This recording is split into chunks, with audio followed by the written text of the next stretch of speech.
তোতার অবস্থা দেখে আসমানের কঠিন শাস্তির ব্যবস্থা করলো উদ্দালক। সম্পূর্ণ জানাতে ভিডিওটিতে একটি লাইক করে প্রথম থেকেই দেখতে থাকো। গল্পের শুরুতেই দেখা যায় আসমান কেন তোতাকে বাড়ি থেকে বার করে দিয়েছিল আর কেন তোতাকে বিয়ে করতে চায় না, নিজের বাবার কাছে সবটা খুলে বলে। তার একমাত্র কারণ হলো সৎমা।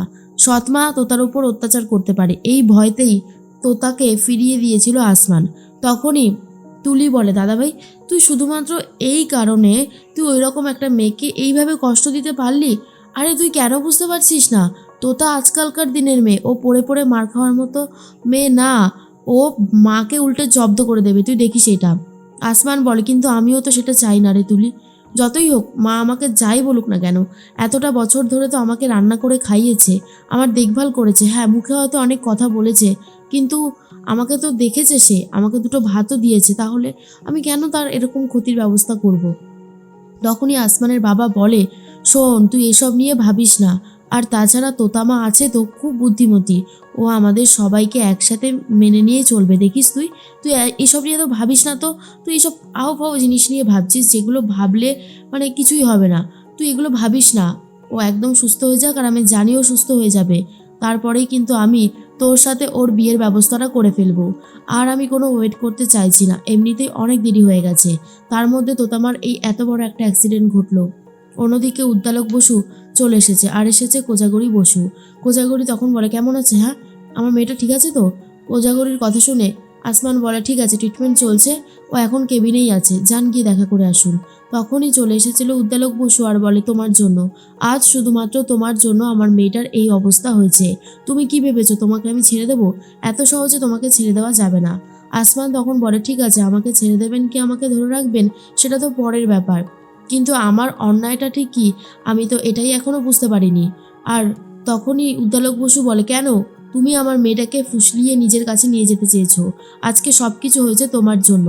আসমানের বাবা তখন বলে, না, আপনার কোথাও একটা ভুল হচ্ছে। আমার ছেলে কিন্তু আসমান খুব ভালো, ও কিন্তু তাকে ফিরিয়ে দিয়েছিল আপনাদের কথা ভেবে। ও কিন্তু বলেছিল যে এই বিয়েটা করলে আপনারা মেনে নেবেন না, আর সেই জন্যই ও এই পথে পা বাড়ায়নি। তাও বলছেন আমার ছেলের দোষ? কি করে এটা হতে পারে বলুন তো? উদ্দালক বসু বলে, শুনুন, আপনি আর আপনার ছেলে দুজনাই হচ্ছেন ঠক জোচ্চুর, বুঝতে পেরেছেন? আপনাদের কাছ থেকে আমি আর কোনো কথা শুনতে চাই না। তখনই আসমান বলে, এটা কিন্তু ঠিক হচ্ছে না স্যার। আপনি যেমন একজন টিচার, আমার বাবাও তেমনি একজন টিচার।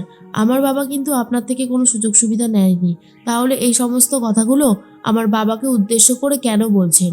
তখনই কোজাগুড়ি বলে, কি হচ্ছে কি? তুমি কেন ওর সাথে এইরকম ব্যবহার করছো বলো তো? আমি তো সেটাই বুঝতে পারছি না।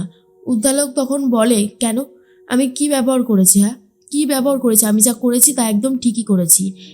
এই মেয়েটাকে আজকে এই যে এই হসপিটালে তুমি দেখতে এসেছো, সব কিছু হয়েছে এই ছেলেটার জন্য। এমন কিছু বলেছে যার জন্য ও এত বছর ধরে রাস্তায় হাঁটছে, কিছু হলো না, যখনই বাড়ি থেকে বেরিয়ে গেল তখনই ওর এরকম একটা বিপদ হলো। আমি বলছি শোনো, এই ছেলেটার জন্য এরকমটা হয়েছে।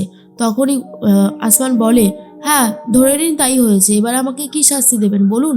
শাস্তিটা আমার জন্য কি রয়েছে? আসমানের এই কথা শুনে উদ্দালক বসু বলে, শাস্তি? শাস্তি তোমাকে আমি দেব। তুমি ভেবেছিলে আমার মেয়েকে বিয়ে করে সুযোগ সুবিধা ভোগ করবে, সারাটা জীবন কাজ করবে না? আমার মেয়ে যেই টাকাটা রোজগার করে নিয়ে আসবে তুমি সেই টাকায় ফুর্তি করবে, তাই না? তখনই তুলি বলে, উফ দাদা ভাই, তুইও বা কেন মুখে মুখে তর্ক করছিস? জানিসই তো ওনার মেয়ে অসুস্থ, ওনার মাথার এখন ঠিক নেই, তাই বলে তুইও বকবক করবি? আসমানের বাবা তখন বলে, আসমান, আমি কিন্তু তোমাকে বারবার করে চুপ করতে বলছি। কোজাগরি ও উদ্দালক বসুকে চুপ করতে বলে, কিন্তু কেউই আর চুপ করছে না। সবাই মিলে হসপিটালে বকবক করতে শুরু করে দেয়। উদ্দালক বলে, অফিসার কোথায়? হ্যাঁ, থানা পুলিশ হয়নি?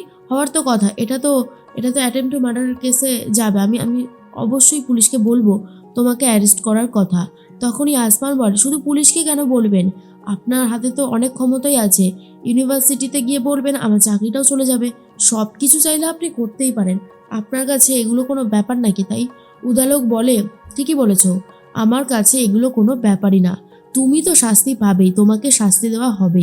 এরপর দেখি তুমি কি করে বাইরে এরকমভাবে ঘুরে বেড়াতে পারো। তখনই আসমানের বাবা বলে, কিছু মনে করবেন না, আমি কিন্তু তোতাকে আমার বাড়ির বউ করে নিয়ে যাব, আমার ছেলের বউ হবে তোতা। তখনই কোজাগরি বলে, দাদা এসব কথা এখন থাক, চলো না গিয়ে দেখি মেয়েটা কেমন আছে। এরপরেই রিসেপশনিস্টকে জিজ্ঞেস করে, তখন রিসেপশনিস্ট বলে, আপ্সরা বসু এখন অনেক বেশি ভালো আছে, তবে যেহেতু ওনাকে একটা ঘুমের ওষুধ দেওয়া হয়েছে, উনি ঘুমাচ্ছে, একটু পরে হয়তো উনি উঠবে, তবে কথা আজকে কিন্তু বলতে পারবেন না, আপনারা দেখতে পারেন, ওনাকে যেন কথা বলতে বাধ্য করবেন না। তারপরে চলে গেছে তোতার কেবিনে। তোতার এই অবস্থা দেখে কোজাগরি আর এদিকে উদ্দালক বসু দুজনেই খুব ভেঙে পড়ে। উদ্দালক বসু বলে, শুধুমাত্র আজকে তোমার জন্য, আজকে তোমার জন্য আমার মেয়েটার এই অবস্থা হয়েছে, দেখতে পাচ্ছি না, এই এই দৃশ্য আর চোখে দেখা যাচ্ছে না। কোজাগরি বলে, আমার জন্য? আমি যদি বলি তোমার জন্য হয়েছে, তুমি যদি ওকে বাড়ি থেকে বার করে দেওয়ার কথাটা না বলতে, ও যদি অভিমান করে বাড়ি থেকে বেরিয়ে না যেত, তাহলে আজকে এই দৃশ্যটা দেখতে হতো না, এই দৃশ্যটা দেখতে হতো না, বুঝতে পেরেছো? তখনই উদ্দালক বসু বলে, আমি তো ওকে বাড়ি থেকে বার করে দিতে চেয়েছি ঠিকই, কিন্তু তুমি তুমি তো সর্বনাশের পথে পা বাড়াতে ওকে বাধ্য করেছো। কেন? কিসের জন্য বলো তো? এই জিনিসগুলো কি তুমি ঠিক করেছো? করনি ঠিক। ও অনেক বেশি কষ্ট পাচ্ছে এই শুধুমাত্র তোমার জন্য।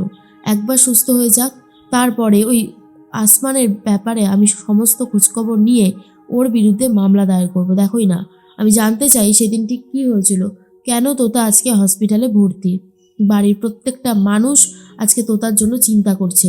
আমাদের বাড়ির মেয়ে বাড়িতে থাকলে আজকে এই দৃশ্যটা দেখতে হতো না। কোজাগরি বলে, কিন্তু তুমি বা আসমানের সাথে বিয়েটা মেনে নিতে পারলে না কেন? আসমান যে একটা ভালো ছেলে, সৎ ছেলে, তুমি কি দেখতে পাও না চোখে? তুমি যে এত বছর টিচারি করে যাচ্ছ, তাহলে তুমি কি ছাত্র চিনলে? আমি তো সেটাই মাঝে মধ্যে বুঝতে পারি না। অন্যদিকে আসমানের বাবা বলে, শোন আসমান, উনি গুরুজন, উনি দুটো কথা বলতেই পারে, তুই কিন্তু সব কথার উত্তর দিস না বাবা। কেন বুঝতে পারছিস না? উনি তো তার বাবা, সবাই যে সবাইকে পছন্দ করবে তেমনটা তো না। তাহলে কেন তুই তর্ক বাড়াচ্ছিস, আমি সেটাই বুঝতে পারছি না। তুলি তখন বলে, বাবা একদম ঠিক কথাই বলেছে দাদাভাই, ওনার তো মেয়ে, ওনার তো কষ্ট হচ্ছে, তুই বুঝতে পারছিস না? আজকে এই মেয়েটা কিন্তু অনেক বড় একটা বিপদের হাত থেকে বেঁচে গেছে, সেটা মনে রাখিস। খোঁজাগরি বলে, তোতা তোতা তুই ঠিক আছিস তো? এরপর তোতার জ্ঞান ফিরেছে আর তোতা কান্নাকাটি করতে শুরু করে। উদ্দালক বসু বলে, একদম না, একদম কান্নাকাটি করবে না তুমি, এমনিতেই তোমার কি অবস্থা হয়েছে, চোখে দেখা যাচ্ছে না নিজের কি অবস্থা করেছো, তারপরে আবার কান্নাকাটি? একদম কান্নাকাটি করবে না। তুমি মনে রেখো, তোমার বাবা সবসময় তোমার সাথে আছে। তুমি ওই ছেলেটাকে বিয়ে করার জেদ না করলে আজকে হয়তো তোমার এই অবস্থাটা হতো না। কি বলবো বলো, মাঝে মধ্যে খারাপ লাগে তোমার জন্য, কিন্তু তুমি তো আমাদের কথা বুঝতে চাও না। তুমি ভাবো তোমার বাবা আর দাদারা হয়তো তোমার শত্রু, শুধু তোমার মাই হচ্ছে একা তোমার বন্ধু। এরপর কোজাগরি বলে, তুমি যে চুপ করবে? ডাক্তারবাবু তো বারণ করেছে ওর সাথে কথা বলতে এখন। ওকে এই সমস্ত কথা বললে ও তো উত্তেজিত হয়ে উত্তরটা দিতে হবে না, তুমি কেন এরকম বলছো? এরপর তোতার অবস্থা দেখে উদ্দালক বসু সিদ্ধান্ত নেয় যে আসমানের বিরুদ্ধে কঠিন একটা শাস্তির ব্যবস্থা করবে।